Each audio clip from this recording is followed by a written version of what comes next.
Hare Hare, Hare Ram, Hare Ram, Ram Ram, Hare Hare, Hare Krishna devotees. So we are very, very fortunate.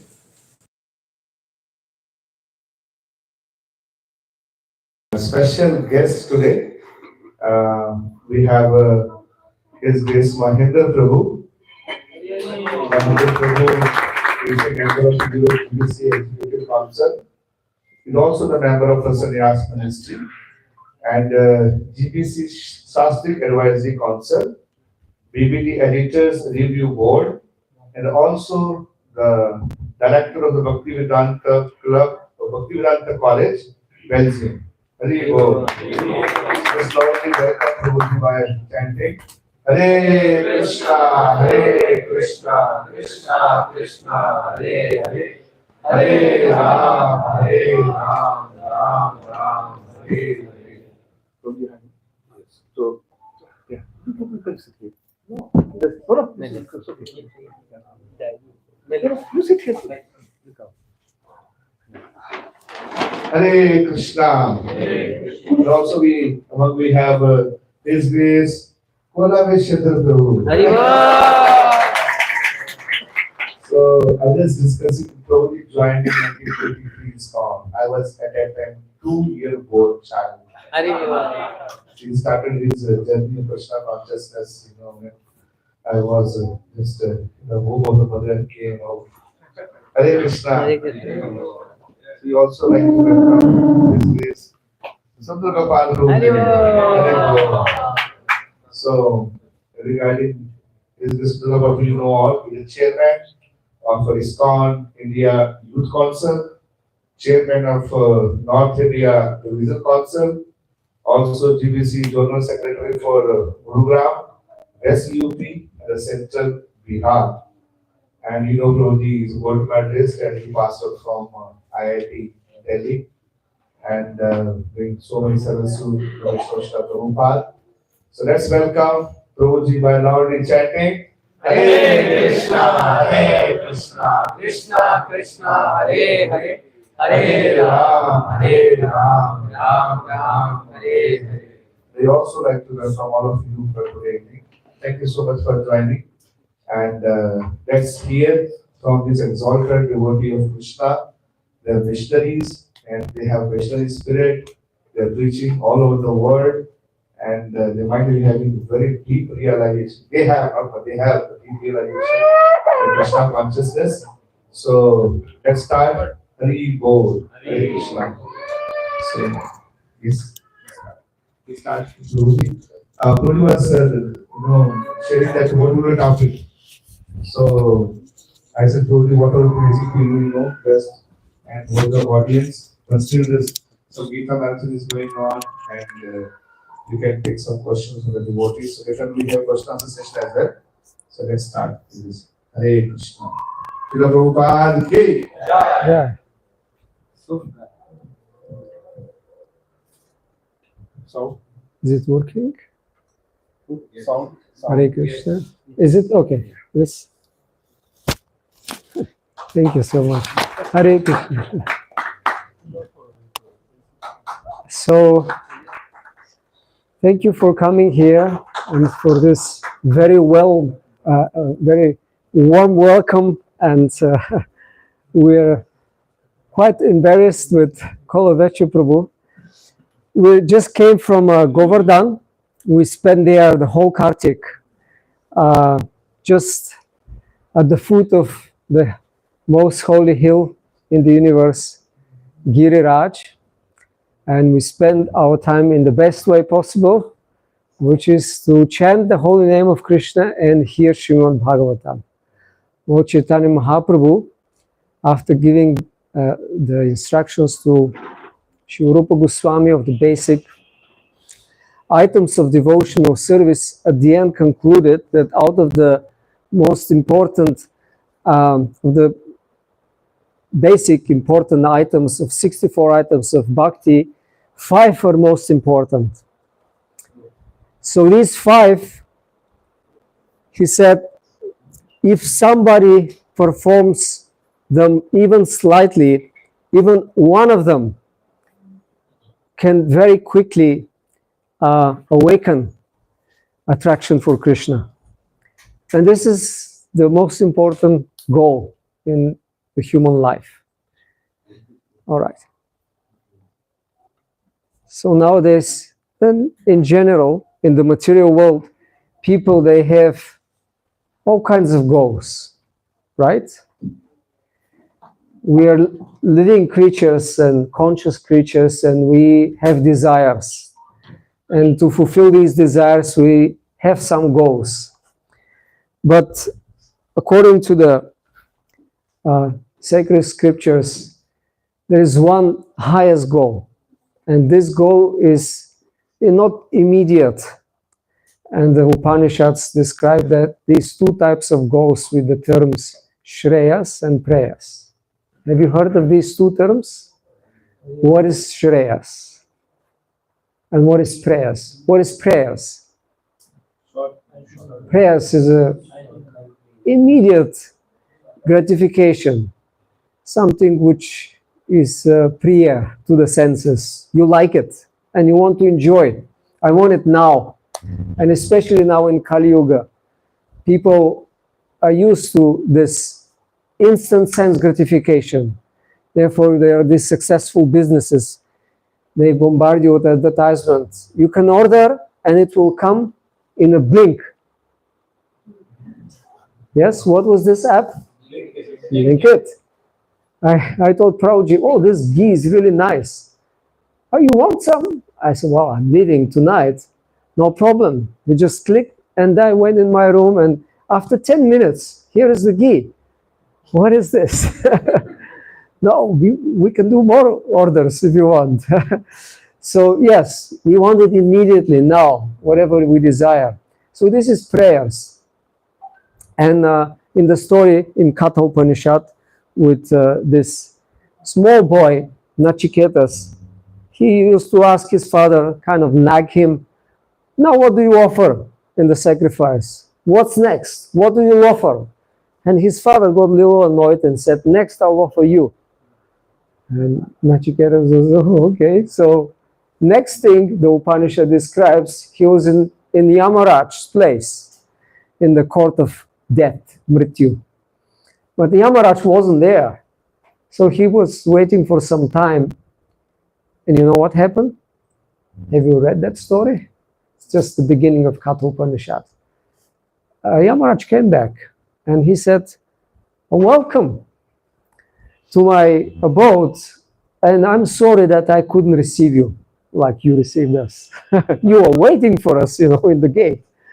But he came after the guest arrived after some time. So he said, please, I want to reward you for this. I want to fulfill 3 wishes because I was not a proper guest. I didn't receive you as proper guest. So could you express your wishes and I will fulfill them? So if somebody asks you, someone very powerful, like demigod Yamaraj, I can fulfill any of your desires, just state 3. What would you ask for? Don't immediately say Krishna Prema because we're devotees, but normally what would you think? What would you ask? Health, wealth, and fame. Okay. Any other wishes you haven't thought about? Yeah, that doesn't happen that somebody asks you to fulfill, but at least we have some wishes, right? And we think about them and we dream, we have dreams. So at Nachiketas, actually, his first 2 wishes were related to his father. He wanted forgiveness and that he goes back and everything is all right. But when we had come to the 3rd wish, Nachiketas said, I want to know what happens after death. And then Yamaraj said, no, you don't need to know. I'll give you anything. I can fulfill any desire. Nachiketas said, no, answer my question. And Yamaraj said, I can give you kingdoms and wealth and anything you want.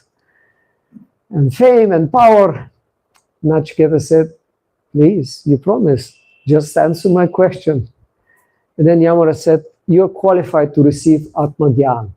And then he started to explain that people want to fulfill what is immediate, their immediate desire, immediate gratification. So that's their goal. But this is prayers. But Shreyas is the ultimate goal, which once you fulfill, that is it. There's nothing else to fulfill. Once you reach that level, Krishna explains in Bhagavad Gita, you attain happiness that you will never want anything else. So that's the happiness of the soul. That's the most inner heart desire of the soul. But now, because we're covered by Maya, by illusion, we think otherwise. So we need a good association to actually redirect our desires in a proper way. And we need guidance. This was the case also with Tapana Mishra, who was a learned Brahmana from East Bengal. But he was confused. He was well read in the Shastras, and he concluded that I don't know what is the goal of life. There's so many prescriptions in so many Shastras, right? What is the ultimate? What is the goal of life? What is sadhya? That's another term. Sadhya means the end goal, the perfection. And what is also the way to attain it, right? If you know that's the ultimate goal, you also need to know how to get there. So he asked this to Chaitanya Mahaprabhu when he visited this place. And Mahaprabhu's answer was very simple and straightforward. Do you want to know what he said?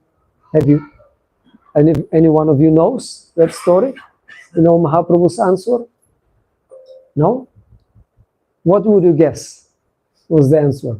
What is the ultimate goal and what's the way to achieve that? Suggest something. Sarva dharmam parityaja. To give up any other dharma than full surrender. Mahaprabhu's answer was very simple, actually. He said the holy name is the final goal because it contains and represents everything. And chanting of the holy name is the means to achieve that. So, because the holy name is the Supreme Himself, there is no difference between the Bhagavan and the name of Bhagavan, the Nam. So, once you attain the holy name, you attain everything, you attain Krishna. And the way to attain it is to chanting this name without offense. So that guidance is necessary once we become awakened that there is a greater goal, that I'm not just a two-legged animal, Vipara Pashu, running after fulfilling my senses, but I have to think of higher goal, higher fulfillment of my real identity, my real self. Once this question awakens, like Sanatana Goswami, when he met Mahaprabhu, he said, because he was a minister, he knew many languages, he was a very learned scholar. He said, people call me a scholar and learned person and respect me, but actually, I don't know who am I, and I don't know why I suffer. Just like the sages once, some sages in the past, their names are not mentioned, but that's how the Shvetashvatar Upanishad starts. They were in the forest and they had discussions, as that's what sages do, and they discuss high topics, and they question why we suffer although we don't want. We are powerless to stop suffering. We are anisha. Isha means you're in control. And that's what we think. Because we are diseased, we think everything is under control, or at least we strive to make everything under control. But it always eludes us, this control. And sooner or later, we find that we can control anything. We can control even our natural urges. We are servants of that. So then the sages decided, let's one of them speak. They chose one who was called Shvetashvatar. And then he started talking about the absolute, the real Ishvara. And how, at the end, he concludes, Yasya Bhakti Yasyadeve para bhakti. If you have a para bhakti, if you have a great and transcendental bhakti devotion to the Supreme, to Deva, the Supreme Lord, and to Guru also, then all the essence of the Vedas is revealed to you. So that was the conclusion of this questioning why we suffer. So this also Sanatana Goswami asked Mahaprabhu, and he gave him the teachings of the Gaudiya Vaishnavism. In essence, that's the philosophy of Achintya Bheda Bheda Tattva. And the part of it is to practice a bhakti yoga. So we're very fortunate that we have been given this as a gift by our Guru Parampara, represented by Srila Prabhupada, who wrote these books that give us the whole Vedic literature in such an accessible way and a practical way for us in Kali Yuga, that we can just follow his simple instruction and apply it in our lives. And he guarantees that if we follow that and try to not be offensive towards other devotees and other living entities, we'll attain perfection in one lifetime, something which usually takes many lifetimes. So this is what we have to do. It's not very difficult, as Prabhupada says. It's simple for the simple. So that's what we need. Sincere desire. Prabhupada said there are two most important components in our motivation and attitude: to be sincere and serious. Sincere means we don't have some other hypocritical desire. We don't pretend to be someone who we're not. We're sincere, and serious means we have to be disciplined. We have to apply something for different levels of us. Each has some capacity, but we have to start from somewhere and be consistent and develop and grow.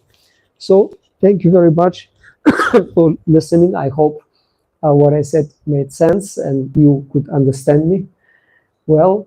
And I would like to hear other devotees, our esteemed guests, to also speak something.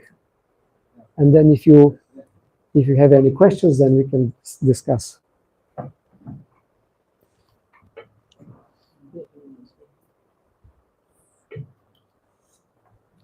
All right.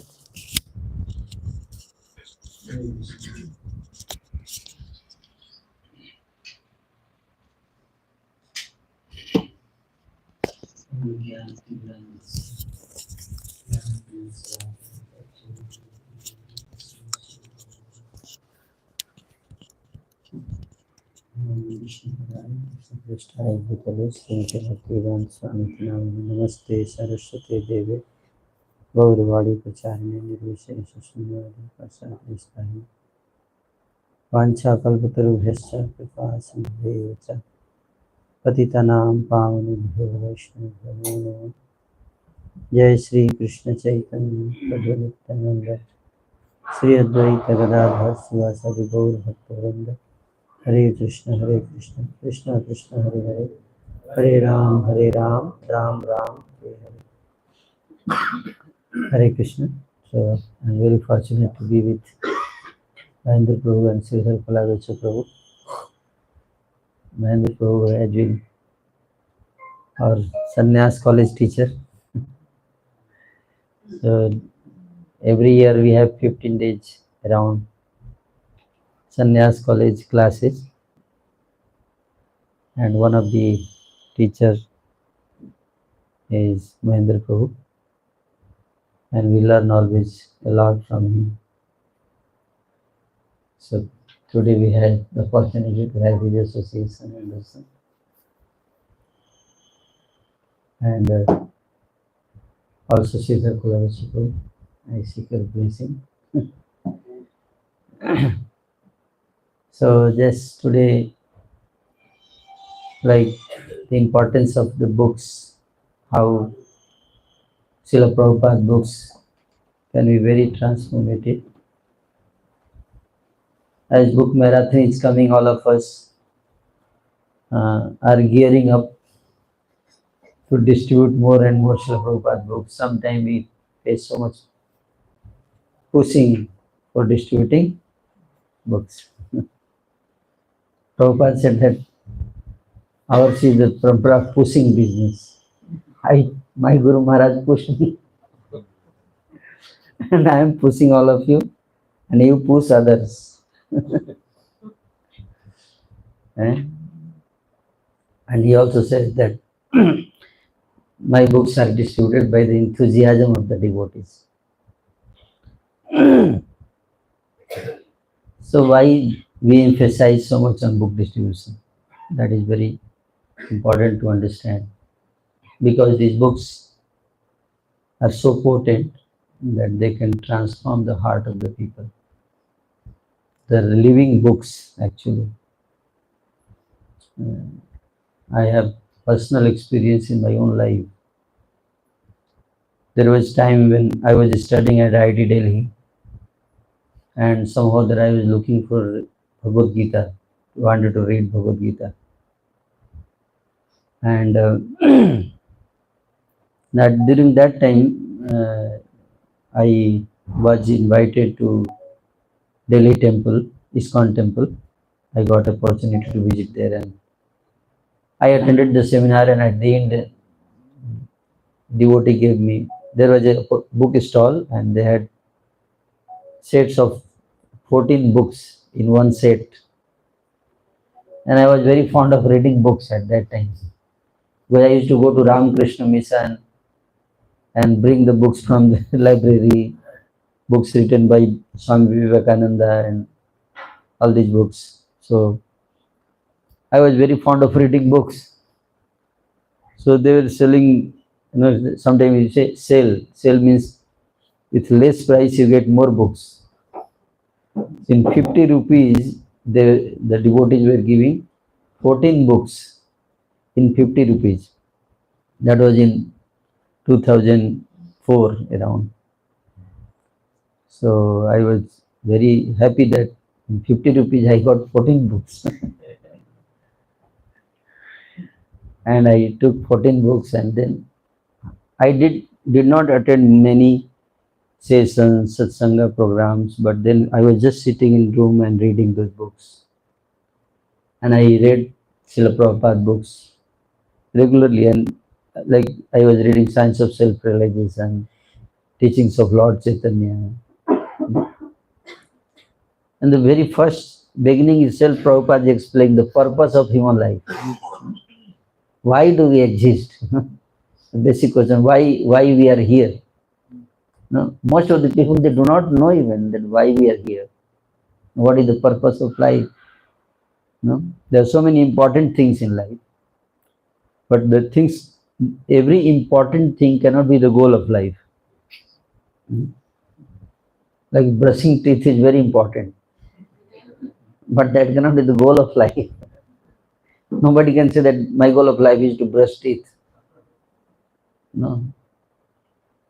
Earning money may be very important, but not the goal of life. So, like, they may be important, like Mahendra prabhu was saying that prayers, something which is important, maybe immediate need, but that is not the goal, that is not the shreyas. What is the most important? Yat shreyas, sat nisitam bruhitan me, shishasteham sadhimam tvam prapannam. What is the shreyas? What is ultimate good for me?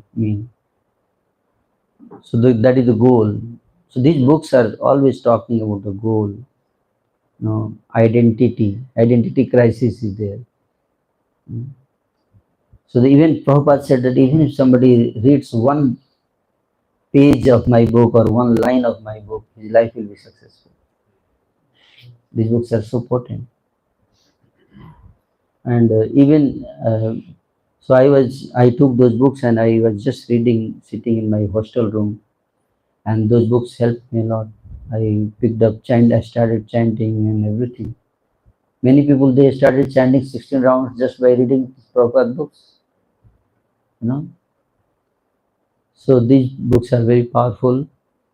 I remember once I was giving a seminar, and one Mataji, at the end of the seminar, she came to me and she was telling how, I asked her, how you became devotee? So she was saying that when she got married and came to her in-laws house, and after coming to in-laws house, you know, uh, she was cleaning the house one day, and then she went into the, that wardrobe, sorry, bookshelf. There was bookshelf, and she was cleaning. Then she wanted to clean the bookshelf also. Then she saw one Bhagavad Gita, Prabhupada book, and then she took out the book, and then that book actually was given to her father-in-law 30 years back. 30 years back, and they did not read, and it was kept in the bookshelf. She took out and she started reading, and just by reading that book, she became devotee. She was telling, and then you see, and then she made her husband also devotee, and then she made her father-in-law also devotee, and then whole family became devotee. So sometimes we think, oh, I have distributed books, but are they reading? Are someone reading it or not? But what is the use of distributing books if people don't read? But we do not know who will go, who will come, and when he will come and read these books. So these books are very important. Just we should distribute, and someone will get benefited certainly. So that is the point. Like even our acharyas were very much emphasizing on the book distribution. Like Srila Vyasdev wrote Srimad Bhagavatam. He has written a book, but he has to distribute that. If he doesn't distribute, then how it will go to the people? So he wanted a book distributor, and he was not able to find out. Then he thought that maybe his own son he will train, and he will distribute Bhagavatam. And Sukadeva Goswami was born, and then the moment he took birth, he left home, went into the forest. So he found one suitable book distributor, and that also he left in the forest. So then they tricked, and he selected some people and taught 1-2 slokas from Bhagavatam, told them, go and keep singing in the forest. And when Sukadeva Goswami heard, then he was very excited and caught hold of that person and said, tell me more slokas. Then he said, I know only these 2.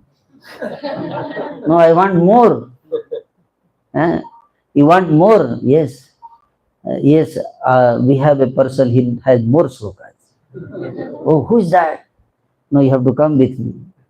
Then they brought him to his own house again. Oh, this is my own house. Yeah, inside the more sloka is there. Yeah, and then they went and saw Vyasdev was waiting. Okay, come, I will give you more sloka. Then he taught Sukadeva Goswami whole Srimad Bhagavatam he gave him. And Sukadeva Goswami was the one who started distributing books, knowledge distribution. He spoke this to Maharaj Parikshit, and then further it was going on, and even our Srila Jiva Goswami wanted to distribute all the books written by Goswamis.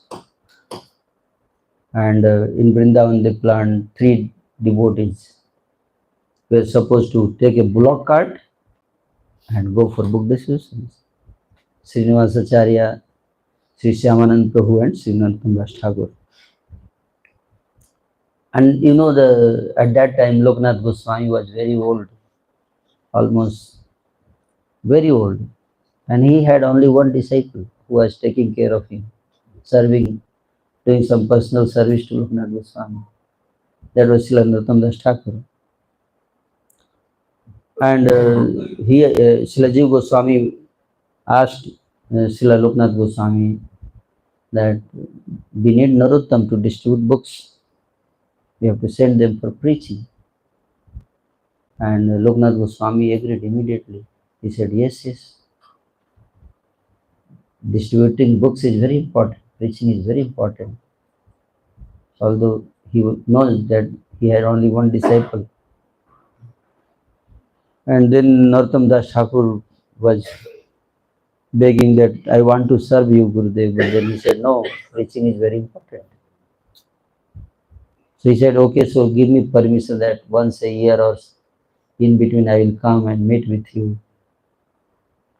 Then Loknath Goswami said, no, you don't come back. Keep preaching, that is more important. Yeah, so the last time that was he could not meet after that Loknath Goswami, and he went on preaching. So this is so important. Book distribution is so important. In Radha Kunda, Bhaktisiddhanta Saraswati Thakur met Srila Prabhupada, and he was little worried at that time.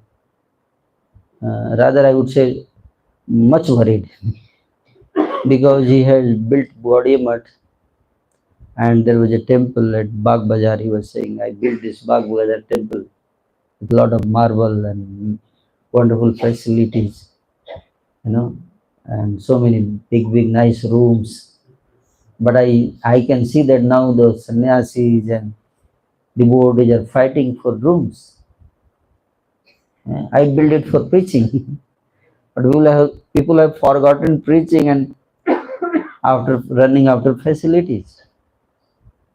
So he says that, I am thinking to break all the marbles and sell it into the market, and whatever money I receive, I print books and distribute.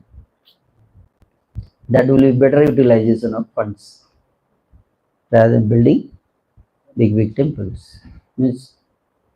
And then he took out one paper and he draw one image of Mridanga, and he wrote Brihad Mridanga, and he gave to Srila Prabhupada. This is your mission. This is your mission. This is Brihad Mridanga. If you play Mridanga, sound will go, for maybe 100 meter, 200 meter, 300 meter. But if you distribute books, then the sound will go millions, miles, and many miles, hundreds of thousands of miles away. Somebody can buy a book in India and go to Japan and read there. So these books are very important. Prabhupada, that's why he wanted. He focused his more energy on writing books. And once a devotee asked him, Srila Prabhupada, that Prabhupada, your books are, you have written these books, they are very nice books. Prabhupada said, I have not written. He said, who has written? He said, Krishna has written. So then disciple was explaining to the reporter that, Swamiji wants to say that means that Krishna inspired him to write the books. Prabhupada said, no, I didn't say that. I said that Krishna wrote this book. He was dictating and I was writing.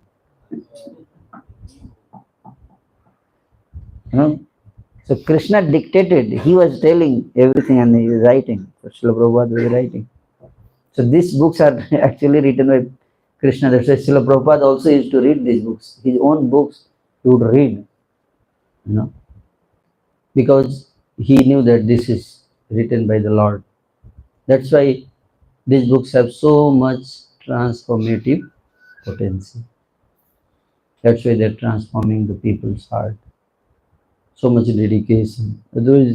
Earlier also there were many books, like we have Gita Press, Bhagavad Gita in India, so many books. And people were buying and reading also. They would develop some Shraddha, some knowledge, but these books were not able to create that level of surrender and dedication and commitment. These books were not able to inspire that much commitment in the people for the service to the Lord. But Srila Prabhupada books, when somebody reads, then inspires that commitment. So we should focus on distributing these books more and more. Thank you.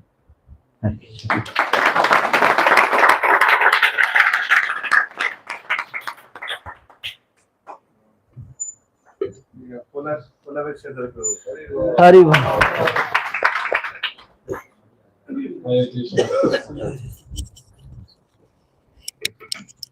Thank you very much. I am no program to speak actually, just here because of company Mahendra Prabhu. But thank you very much. This I'm coming from Peru. We were at the governance at the Bhaktivedanta Ashram, hearing the readings, Srimad Bhagavatam. But this December is a special month.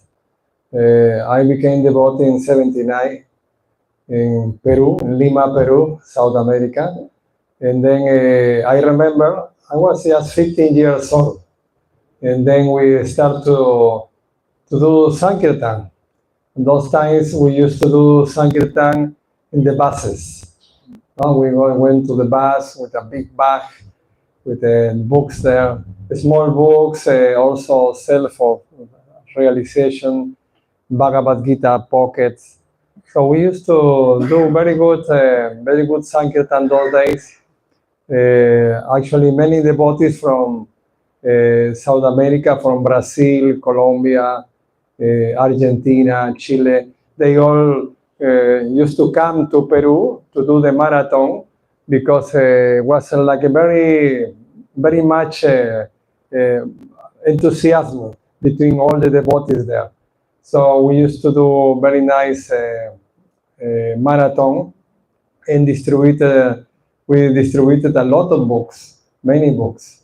And of course, some things are changed now, and maybe we cannot distribute so many books at the buses now, but still we are doing a marathon in different places.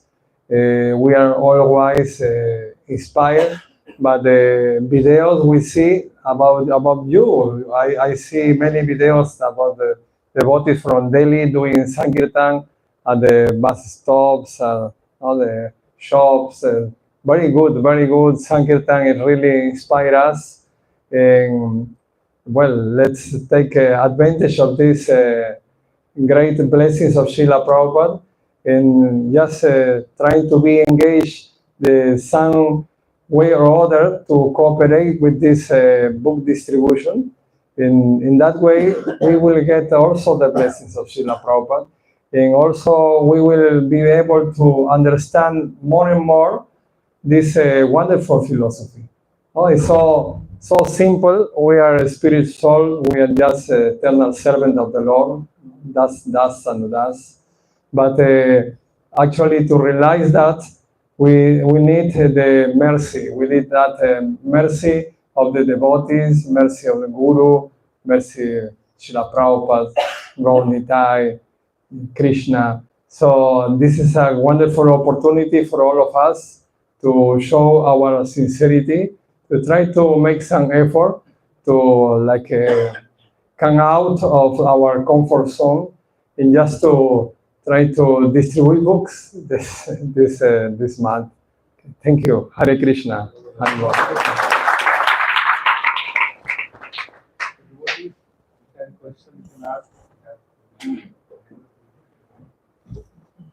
Question regarding anything personal. Hare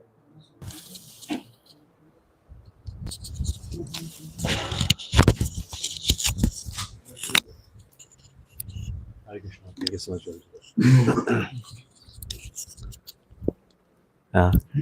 Please accept my humble obeisances. And a really wonderful topic, especially when it comes to goal of life. Theoretically, we know this is the goal of life.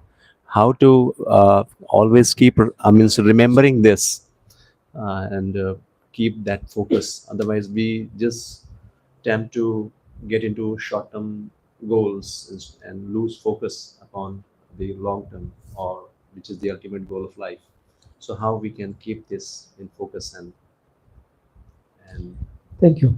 Very good question, because we may accept theoretically, because this goal will not see it immediately manifest, and we may start doing something about it, but it can be kind of distant. And even if we start the practice of bhakti, it can still become somewhere there far, this ultimate goal, and we kind of get too busy with so many things, and our practice could become mechanical, and we actually, while we were doing it, whatever part of the process we follow, we may not do it being aware of that ultimate goal. So that is one weakness which will slow down the progress. So therefore, we have to remind ourselves,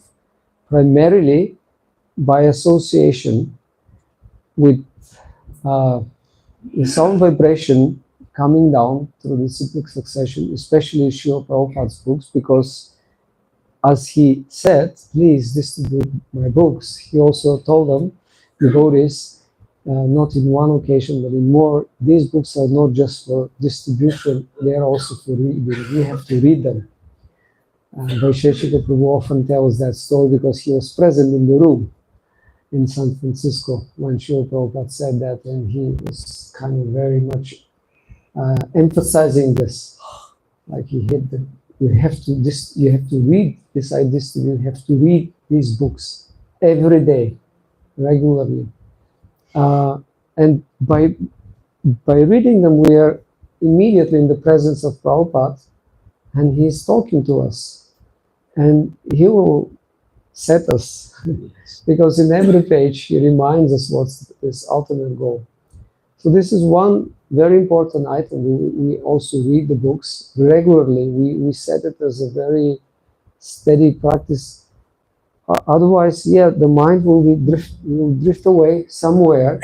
And just like, for example, those who have the experience of, for example, studying in university, if you have some intermediate goal, I have to get that degree so that I'll be able to get a job, etc. So you have to have a plan and the discipline, and that plan should follow, it should manifest in your daily activities. Can you imagine you kind of enter in the university and you forget that you have to get the degree at the end, and you get distracted by parties and whatever else, or movies and something, and you'll never get it, right? The time will pass. So the same thing, our life will pass and we will not reach that, although initially we started with that idea. So what the students do, those who are serious and they don't drop out, they actually are very disciplined. Now, they say no to other things. Maybe some friends, they drag them, let's go, just don't be so serious. Don't study so much. But no, first this is my first duty, and then I will see what's next. So we have to be like that.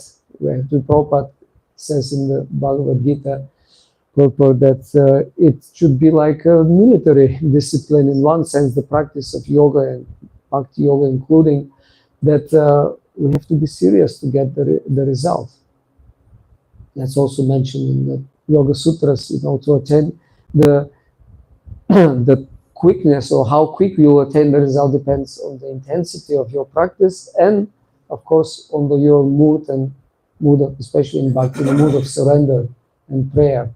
So that's another important point. So we have to be reminded by hearing Srila Prabhupada's books and reading them, and associating with devotees who are fixed on that goal. They talk about it, they discuss it, they share their realizations and practice. That's their main. They don't talk about politics, movies, what was that? And sports, of course.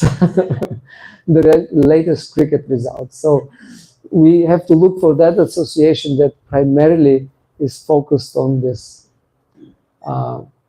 becoming Krishna conscious, becoming devotees. And it's not something that we get as a post-dated check that we will get the result after we leave the body. We'll start experiencing what acharyas explain in the progress of bhakti. We start experiencing happiness and relief and attraction to Krishna. And nothing can compare with that. And then we'll become naturally more serious and we'll remember that goal. But still, until we reach very high levels, we have to be very disciplined and consistently apply again and again the practice. So we have to have a daily plan, basically, a daily that's called sadhana, and stick to it very consistently, and we'll see the results. So this is something that unless we are serious, that's why I quoted Srila Prabhupada, unless we are serious about even if we are sincere, we will not progress. So that reminder is there, but also very important, a third point I will make, is to hear and sing perhaps the songs of the Vaishnava Acharyas, because they express specifically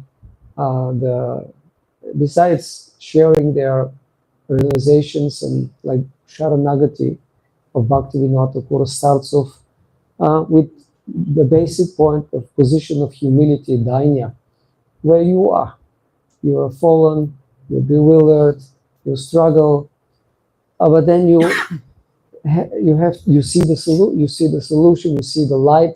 You've been given a gift by the all merciful devotees who represent Krishna. Then we have to take it, and like when you receive something very precious, you have to keep it carefully. So he explains how with this attitude of gratitude and attitude of humbleness, we have to be inspired and joyful that we have this rare gift, and you have to approach Krishna and surrender every day. And by reading these songs, we see how actually we apply this, no matter what our situation is, whether we live at home, in the forest, in the ashram, it's for everyone. We have to take shelter daily and pray. So these prayers are already given, and if we just repeat them, our heart will shape as their hearts. That's why they wrote these songs. So that's also very helpful. And then there is no way that we become distracted by insignificant things if we regularly hear them, because they're so powerful influence on our consciousness. And we have to have faith also that by engaging in the mission and supporting or directly preaching in the mission, this will also please so much Srila Prabhupada and Lord Chaitanya that they will give us from within such a inspiration, enthusiasm, and fire that will be naturally again very, very aware of that ultimate goal. And our efforts, Srila Bhaktisiddhanta Saraswati was very happy even if someone of his disciples distributed even one magazine, because these are they are actually deities, Prabhupada said. The books are deities, they're murtis. Sound vibration is also a deity form, subtle, but when it comes in a solid form in writing, they are solid deities, and each one has its own life, so to say, and it represents, it's Krishna in that sense. So we don't know how Krishna will influence, like this very nice story. There are actually many, many stories similar that somebody happens to see in the bookshelf a book. What is this? Very colorful. Oh, what is it? Interesting. And this book has been there for sometimes decades. And then it reaches the one it should be reached. So I would just add one more story, not just shelves. It's from my own country. There was a devotee who joined. He was just walking on the street, and or actually he was carrying a bag of garbage to throw in the public garbage containers. So he just threw it, and then he saw a book, a colorful book.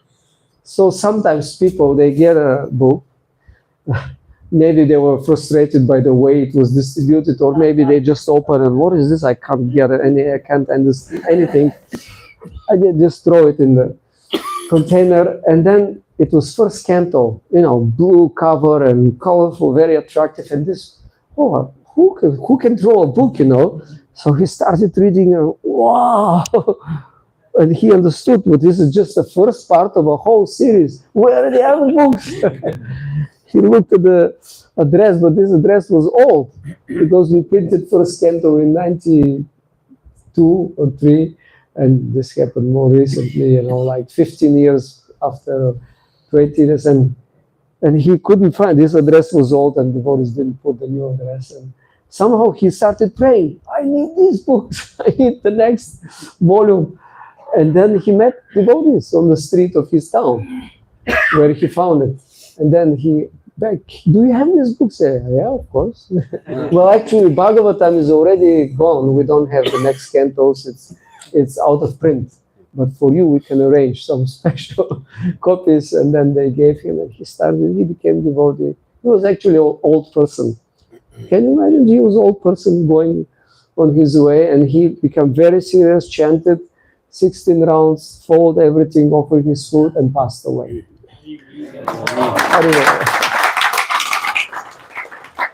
Thank you so much. Yes. Thank you, Prabhu, for a very nice class. My question is, the latest religion of the world is science. All the youth, everybody, they believe in science. If we go and tell somebody the purpose of the life is the holy name, I mean, we from a devotional perspective understand, but nobody is going to believe it. Okay, this is the life. Okay, probably it's, I mean, they respect us. That's a good thing with the youth. They will respect your thought, but keep it with you. I mean, you can't convince or tell them or anything just with this thing. So my question is, what we should tell them from the science perspective, so that it will be very convincing for them. Another way to become devotee, yes, they will hit a setback in their life. Ultimately, everybody will realize, yes, yeah, it's a dukhalayam, and then at end of the day they will try to find a solution, and somehow by luck, if they hit ISKCON or Bhagavad Gita, then yes, that's good. Yeah. But what's the right way? What's the immediate process that we can tell to our youth something from the science perspective, so they believe, yes, this is the process, this is the language of science we are talking, not just some religious point of view. Thank you for the question. It's a nice question, and of course the story which I told from Chaitanya Charitamrita is an illustration of a particular context and time. Right. And Tapanish is a learned Brahmana, and when he heard holy name, he of course knows what that means, and immediately that clicked, and he understood it, and that's it. So it doesn't mean that we have to imitate Mahaprabhu and tell everybody, this is it, holy name. So we have to find ways, depending again on the audience, and you specifically refer to young people and those who are kind of scientifically minded. There are others also, but then for different audiences we have to find the proper message. And I can see that here in India, devotees are very successful with talking to young people, and especially Prabhuji, you leading it in such a wonderful way. So I'm sure you will say much more than me, but I just want to give one example of my own experience, and because you said what specifically scientific we can tell them, and we can quote scientific research in support of mantra chanting, in specifically Hare Krishna mantra chanting. There are already articles published in journals about Hare Krishna mantra. At least there are 2 or 3 with the effect of this chanting on your physical well-being and your especially mental well-being. And it's a proven fact. In general about meditation, there are numerous articles in the past 2 decades. It's like it exponentially grew, the scientific research about meditation, because the results are astounding. And I would just quote one, which is about kirtan, not specifically Vaishnava kirtan, but still kirtan. It's chanting mantras. This research was done with a leading professor, Blackburn, who received a Nobel Prize for the contribution to the discovery of telomeres. These are the caps of our chromosomes of the cells. So they found that these telomeres are responsible for um, the processes of aging of the cells and aging of our body. So that's now the science is really looking for finding way to slow down our aging and stop it. And then we become eternal with this material body. So we immediately were interested, what is it? How we can manipulate that the telomeres are in good shape, and the more they're in good shape, and it is dependent on an enzyme called telomerase. So they conducted series of research, and one was quite a profound and very high quality research with different groups, 4 or 5 different groups, comparing. They first of all conceived that certain activities could potentially help, looking at the existing research. So one was just relaxation, certain time of the day, through, let's say, music or something. The other was the Buddhist mindfulness meditation, and the other was introducing a lifestyle changes and positive thinking, things like that, and maybe even diet changes. And the fourth group was kirtan for 12 minutes a day. They provided CDs at that time to listen the mantra and chant it by your own. And the results are astonishing. Relaxations, maybe 2, I forgot now the numbers. I'm not very good with memory with numbers especially, but it was a little bit, some increases there in the telomerase, the effect of it. And then these positive changes in life, a little more, 8%, or maybe 5 or something. And then 10% was the mindfulness meditation. And kirtan, do you know how much it cost? 42%. So she published it, yeah, it's available. If you just write kirtan telomerase and then in the scientific portals it will come. If you write kirtan or mantram, chanting and results, will come these articles.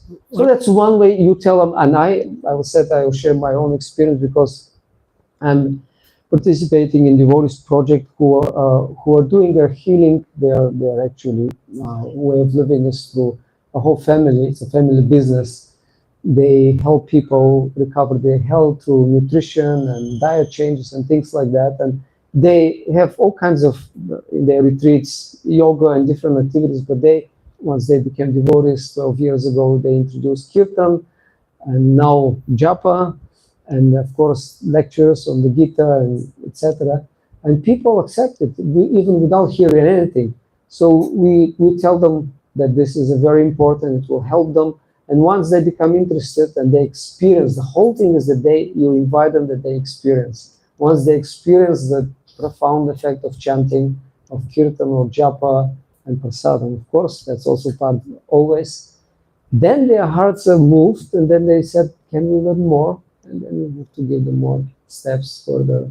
And then later you explain what the holy name is. I mean, we actually explain what it is. We explain that these are sacred divine names, and they refer to the names of God, and they mean this. We actually tell them the meaning. So it's not even a random kind of Agyata Sukriti. They are quite aware of what they're doing. They are glorifying God. We explain what's the meaning of Kirtan.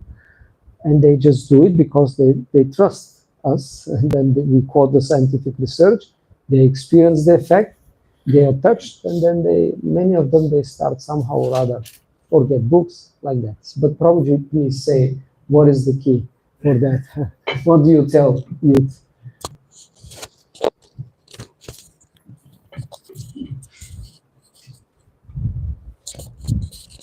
Yeah, exactly what you mentioned about one aspect is that showing them, because the scientific youth, they understand scientific language.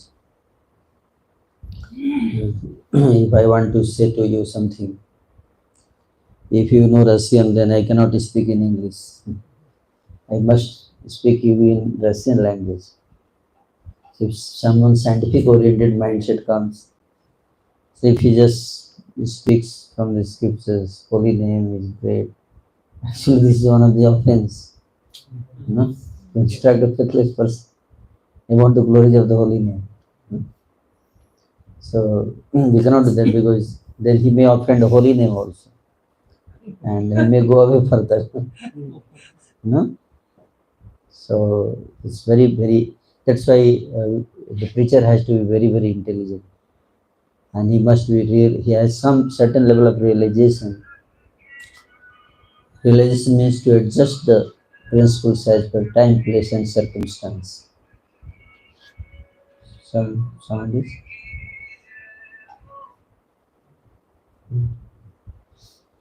So, so the even like first we have to, many people we first we have to know the disease, you know. Unless I don't know disease, I start recommending medicine. So whether he has faith or not, if he doesn't have faith at all, many people are atheists nowadays, or they think through media, through various ways, they understand that this spirituality is mythology and this is not good for anything, you know. So they don't value all these things. So in the beginning, we should just first, you know, ignite some interest. That's called interest development program we do. What is in it for me?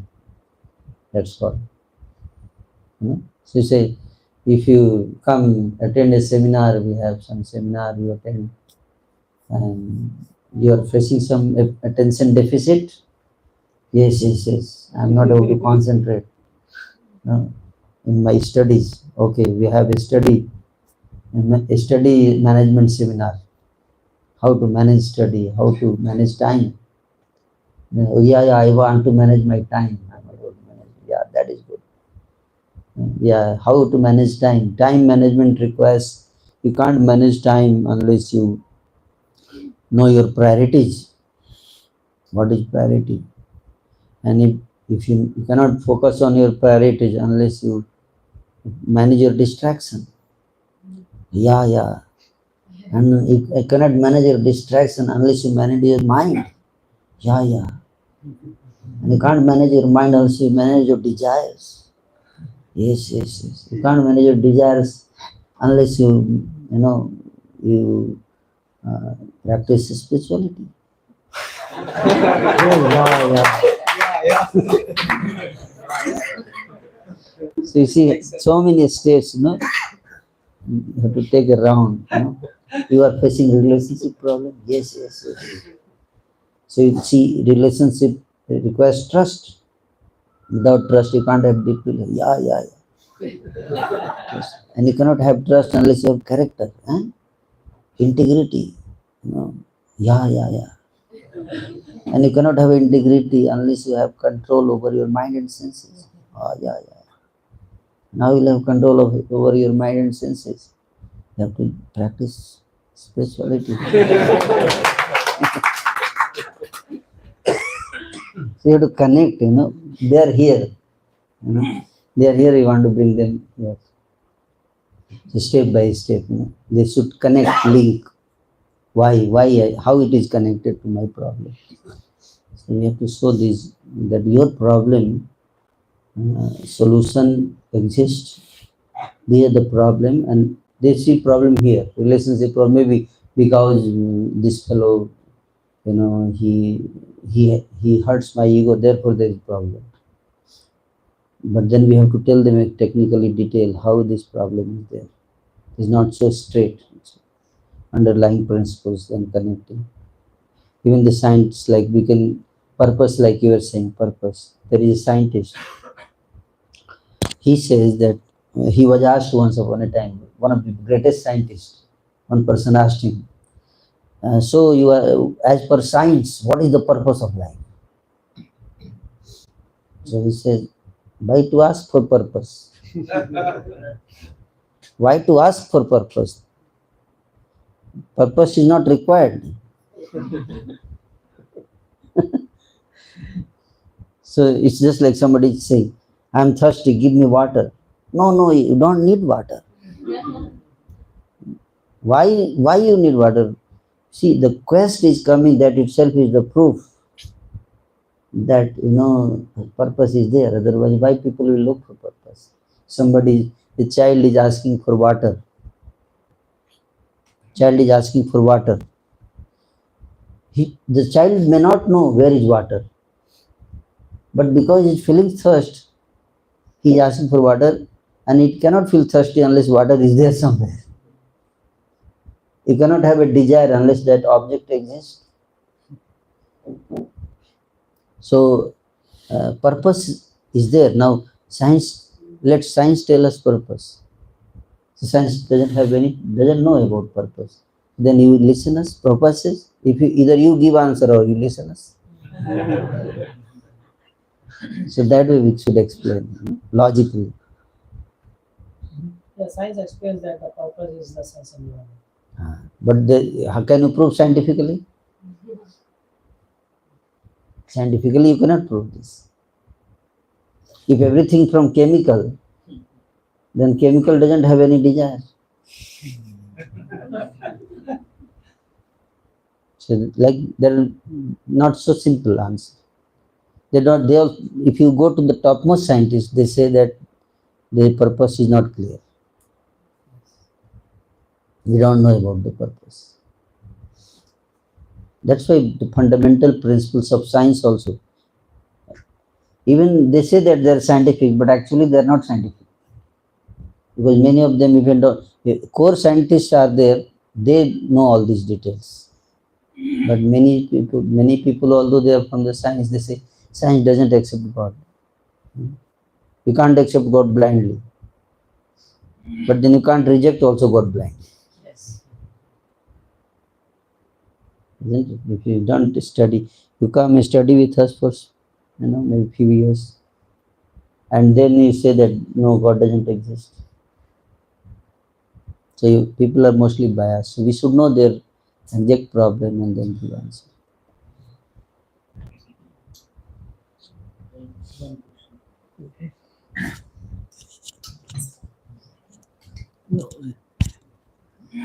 Hare Krishna, Prabhuji. Thank you so much, Prabhuji, for such a wonderful insights. Prabhuji, we always hear that book distribution is our family business. That Prabhupada also said that this is our business. We are professionally meant for this.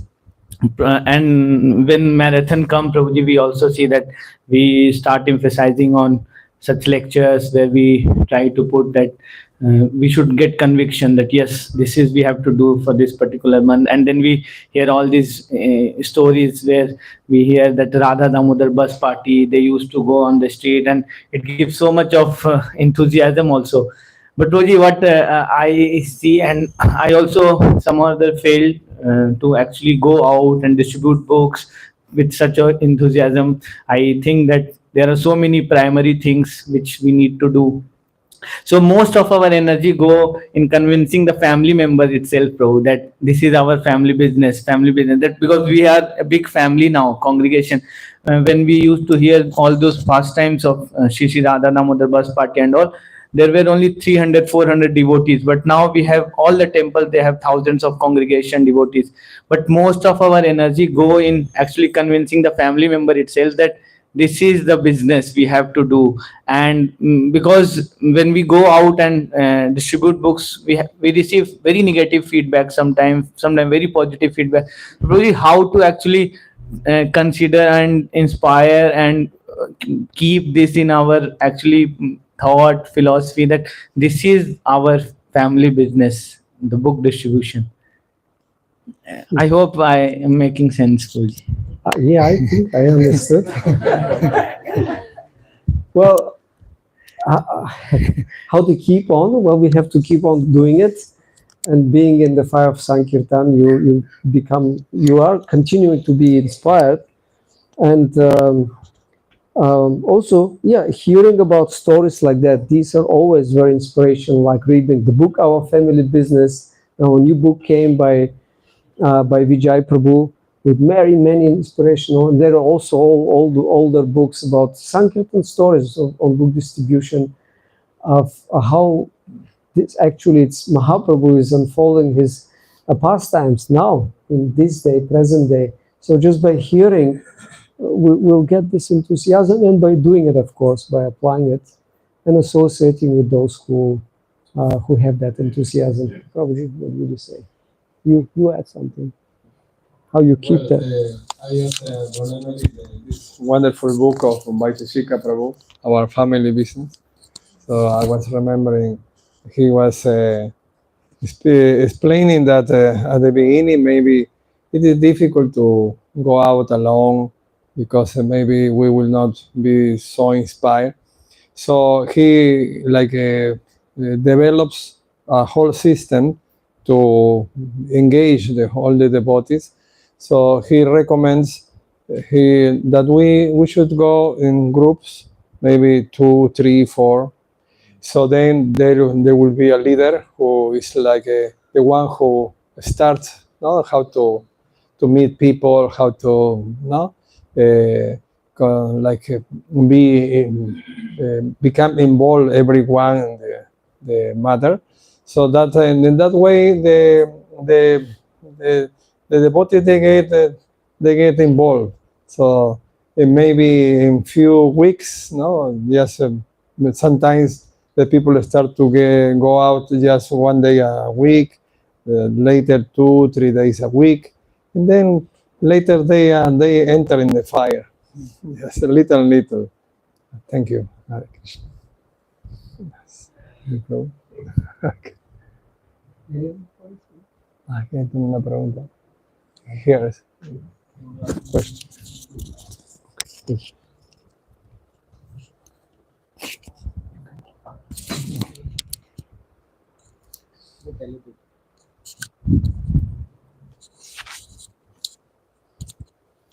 Hare Krishna. Hare Krishna, Prabhuji. Another pranams. Thank you for the wonderful session.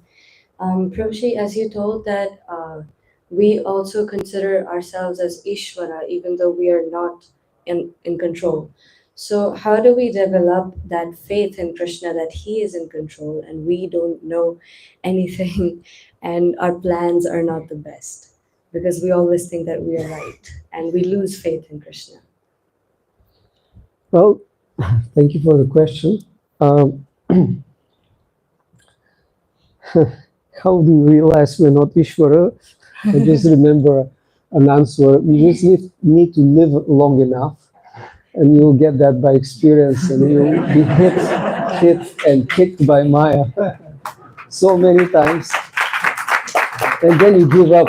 Well, of course, if you intend to do otherwise, if you want to stay covered, you'll be very consistent, and you may continue life after life. But there are different ways that we learn something, and one of it is by hearing. So when we hear about someone who is more intelligent and experienced than us, and from Shastra, then we can develop faith that, yes, I'm not the doer. This is all the scriptures say. Ahankara means I am the doer. This is actually our wrong identity or false ego at the moment. I'm the doer. I'm in control and I'm the enjoyer. And this is the core of the disease. So this disease should be cured. And the more we cure the disease by taking the medicine, as Rupa Goswami says, it may taste bitter in the beginning, like when we have jaundice, problem with the liver. And then if we take something sweet, even if it's the sweetest thing, we'll experience it as bitter.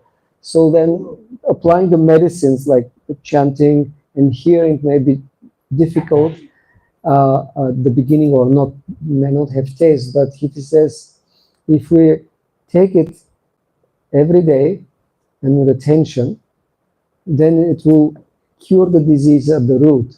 This is a nectar of instruction, Upadesha Amrita. So by hearing about it and by applying the process, the more heart gets purified, you can see the with proper perspective the world, and then you realize, wow, actually I was an illusion. But it will continue because we are really conditioned very deeply, and will continue for a long time to have this ahankara. And if we look at what for example, Vishwanath Chakravarti Thakur explains in Madhura Kadambini towards the end that even to the very high level of advancement, there are traces of ahankara, especially even if when you have a great attachment for Krishna, there is still part of the identity connected with this body, which also means I'm in control. So we shouldn't worry so much of that, but basically we should become aware when we and when we try to be too much in control, and we have to pray also to Krishna to help us, and then he just makes the arrangement. And I found it for me and many other devotees, this is very easy in the Holy Dham, because there it's kind of, you see it very in front of your face that you are not in control. I'm not talking about the external, I'm talking what you experience internally. You become aware of your anarthas and your uncontrolled mind and senses and things like, because of when you are in a very pure place, your impurities kind of stand out. And then, yes, if you are sincere, then you become aware. And then, of course, the greatest way to learn it is by experience. And once you again and again fail and you see, then you learn. And it doesn't mean that we don't plan our lives and we don't have goals and we don't want to be organized. Prabhupada was very fixed and had clear goals, but he knew it depends on Krishna. I do my best, and he actually answered Mahendra prabhu when he was asking. He said, you have to act as it depends on you only, but you have to be in the mood that it's all in the hands of Krishna. So you act like if it depends on you, it means that you're prepared, you're planning, and you're doing your best, but you know that it's only in the hands of Krishna. That's the proper consciousness. And once you realize it, and the more you surrender, you actually see that Krishna is leading you from within the heart. And that's what Prabhupada many times quotes this verse, Dadami Buddhi Yogam Tam. Krishna gives intelligence what to do, and then you actually feel and understand practically, I'm an instrument. But we have to desire it and pray for it. And it becomes easier with time. Thank you so much, Prabhuji. Hare Krishna.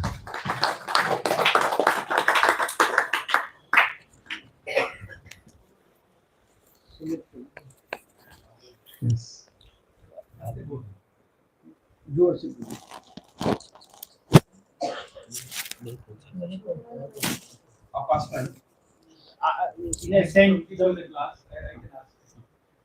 Okay. You talked about that goal of the life is the name, like the process is the chanting of the holy name, and then we understand that we can chant the holy name in the association of devotees, and when we are in the association of devotees, we tend to take devotees as for granted, and then there is Vaishnava Aparadh. So it like a cycle goes on. So what is the way out of this?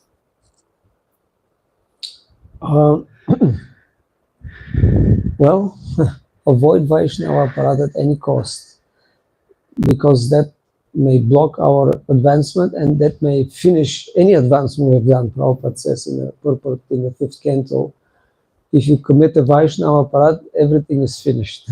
For the time being, at least, it could be a long time. So we have to be aware. We have to, again, read, and we become educated about the gravity of this. Lord Chaitanya specifically explains to Sanatana Goswami that this is the most dangerous offense, Hatimata, like the mad elephant, and it will destroy your tender creeper of bhakti. And we should be, one way to avoid is, of course, to be very humble and respectful always, and look at the great examples of devotees, the acharyas from the past and our present. There are many present devotees who have shown with their life this humility and very great determination to never criticize. Of course, if you are in a particular position of authority and you have dependents who have accepted you as authority, for example, guru, disciple, parents, children, you need to correct. That's the duty to properly, but then it should be done again in a loving way and with the desire to help the person under care. So that's there, but this is not what Vaishnava Ninda means. But otherwise, we should desperately avoid, and we should have the mood of Raghunath Bhatta Goswami, who's mentioned briefly on his request in Chaitanya Charitamrita, only briefly in the Adilila and Antilila, and in the two places it says one of his wonderful qualities besides the chanting Bhagavatam, each verse in different meters, chants, and also cooking nicely and being very austere like that. So he also, it's mentioned there, never criticized devotees, even if there was reason for that, even if devotees had faults. He was saying, whatever they are devotees and they are doing service to Krishna, and I will respect them. So this should be our attitude, and then we'll be safe and we'll progress smoothly. Thank you. Thank you, Hare Krishna. Okay, maybe that's the last. I think we should end. Yes, Prabhuji Rambhadra Prabhu, we should end soon, right? Yeah, it's getting late. Or? Okay. Well, I'm flying after midnight, so I need to prepare my luggage, etc. But yes, Prabhuji, you can do it fast. Oh, Prabhuji, we hear in the Bhagavad Gita, Neha Vikramana Ashwasti Pratyavayana Vidyate, that any endeavor done in this path has no loss or diminution. And but then we also hear Vaishnava Prad destroys everything, as they were telling. So is there a contradiction, or is it like at different levels? Because we hear that Bhagavad Gita is like the basic study, and Chaitanya Charitamrita, which we hear about Vaishnava Prad, is the postgraduate study. And then there's another thing, follow-up question to it. If we've committed a Vaishnava Prad towards someone, but some devotee, but if we sincerely ask for apologies and we repent, then so is it that the whole bhakti gets covered and then it again is restored when the devotee forgives us? Okay, a lot of things in one question, but thank you. It's an important. There is no contradiction. It's not that one is in low level and higher level. It just points you to different perspective of the issue. And Krishna is speaking that any endeavor in spiritual advancement will not be lost, in a sense that Krishna will never forget that you strive for perfection, and even if you block your progress and you destroy your bhakti, he will not forget that. So in that sense it will not be destroyed, because you may get again opportunity to get the seat of bhakti from another devotee, because if you have endeavored sincerely, that will not be forgotten by Krishna at any time. He will eternally remember that. And if you sincerely once call the Lord, my dear Lord, I'm yours, what he will do? He will always protect you. Even if you make such a grave offense towards his devotees, and then he says, it's beyond my power.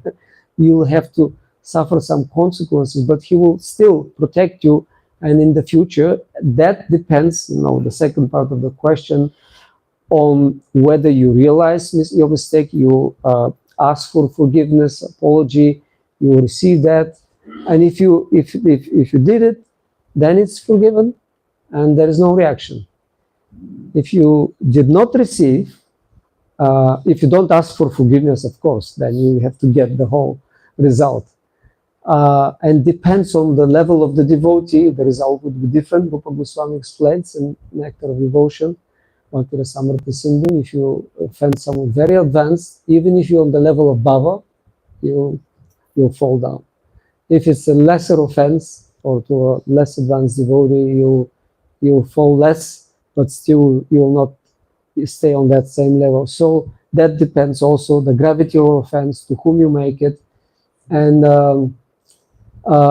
if the devotee for some reason refuses to forgive, may happen, because devotees usually or always are very forgiving. This is one of the first qualities. Shama, it means to be able to forgive and willing to forgive, but there could be an instance that this particular devotee is unwilling.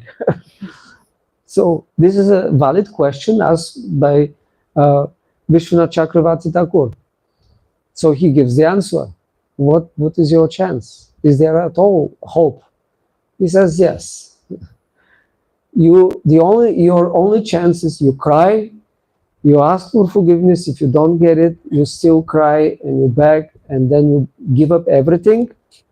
You take shelter of really advanced devotees, and you just take shelter of the holy name, and that's the only thing you do. You just chant the holy name and cry for getting forgiveness. And this repentance will clear that. And eventually, probably that devotee will also forgive, but that's what he recommends in Madhurya Kadam. Can I ask another follow-up question? All right.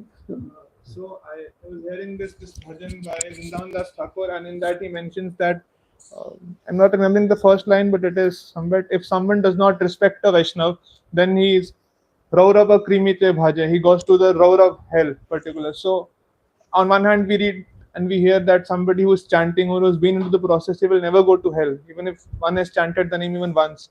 And then somebody who has done Vaishnava is going to hell. So You want to answer that? Prabhuji is really analytical in comparing. Okay, what to do with these statements? But that shows you're reading carefully. Right. So Vrindavan Das Thakur really he's like a fanatic on that topic. Practically in every chapter of Chaitanya Bhagavat, he mentions the gravity of Vaishnava Aparat. So he really makes this heavy statements. Going to hell, suffering like anything, losing everything, falling down. So that is there. But again, if we take literally the statement and then compare it with others, okay, here this statement says that you'll be free from anything just by chanting once. But okay, I will continue, but just to make a point on the same topic, in the same section of Madhura Kadambin by Vishwanath Chakravarti Thakur, that we shouldn't think that only some very advanced devotees, that refers to them, that if we offend these advanced devotees who exhibit all Vaishnava qualities, they are sadhus. Otherwise, the others are not. If I offend them, that's not sadhu ninda, because they are not sadhus. I can see they don't exhibit all these nice qualities described in Chaitanya Charitamrita and Bhagavatam, 11th canto, 26 qualities. So, yeah, no problem. So I just avoid, those very exemplary Vaishnavas. But he says, no, and he quotes this verse, even if somebody chants once, even if he listens, the verse says it, is a low-class person, low character, and sinful, wretched, etc., should be considered saintly if he chants once, or he will be relieved. Therefore, he said, we have to consider all who chant and be respectful. But Rupa Goswami says we should be respectful in the mind. And again, Vishwanath Chakravarti Thakur in third canto commentaries, when Kapila Dev describes bhakti exhibited in different ways depending on the conditioning. So those who are predominantly in Tamoguna will be violent, will be envious, will be proud. So he says, be respectful because they are devotees. But then from a distance. So that is there, but we never offend and we don't try to offend. So if you're not respectful, why you should go in hell? Well, that doesn't contradict that also you will get relief, because it doesn't say you will get relief exactly at this point of time. So both are there. You'll get everything. You'll get your reaction for being disrespectful. You'll get some suffering for that, or some blockage, whatever, and then also you eventually get relief, because if you chant it once sincerely, that's the qualification. It's not it says also if you chant by in a mood of kind of a light mood or something like that, or even inattentively, still will have a great effect, especially on sinful reactions. But on your advancement, the offense will make a serious reaction. So we have to be just careful. You want to add something? Yeah. One of the most important thing is the attitude, the tendency to commit offense. Like if somebody says that yes, I commit offense, somebody says that okay, I will commit offense, then I will chant Hare Krishna. Because it is said that even if once you have chanted Hare Krishna, nothing will happen to you. And I have come to know the formula. Yeah. How I can do all nonsense and then I will chant Hare Krishna and I will make everyone fool. No? So that attitude actually Acharya wants to correct. All these, the tendency, because what they are offering us, if we are desirous of having the prema, then we are simply wasting time with an offense. You know?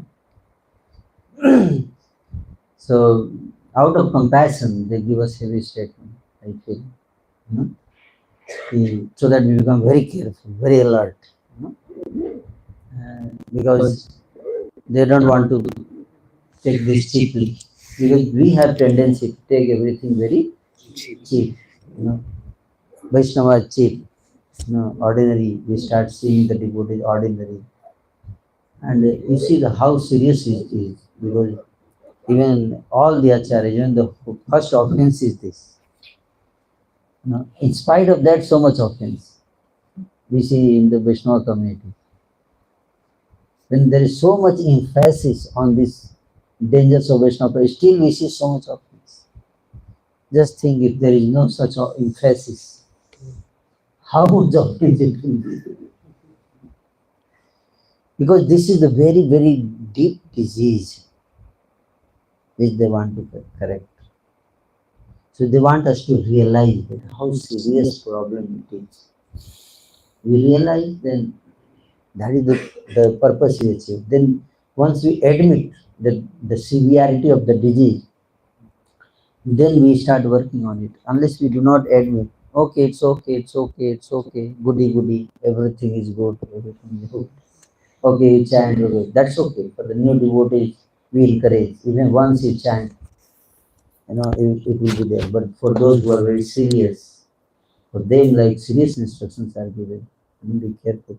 Like for example, a common person, if he does some crime, then the punishment is different. If you're some responsible person, some leader, if he commits the same crime, the punishment is different. You know? So like that, what I understand. Please,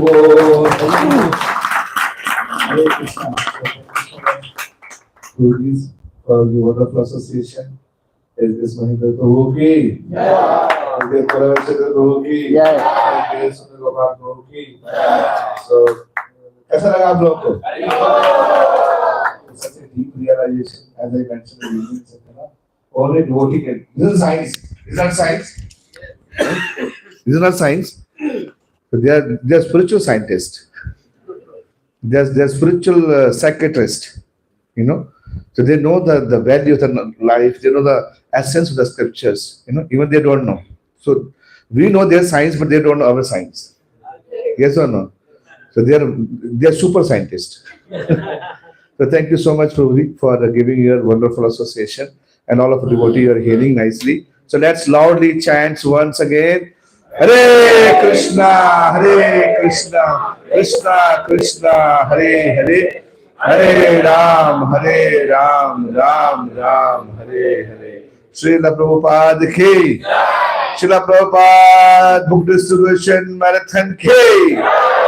I think now you're ready for book distribution going out. So this time we had taken 1 lakh target Prabhuji. So please bless them. They are very, the devotee, powerful. They need more energy, more power. So you already bless them. So let's move and fulfill the desire of Srila Prabhupada. Hare Krishna. Thank you. आप सबको बहुत धन्यवाद और आप सबके नीचे प्रसाद है और कुछ रोटी सेवा कर सकते हैं।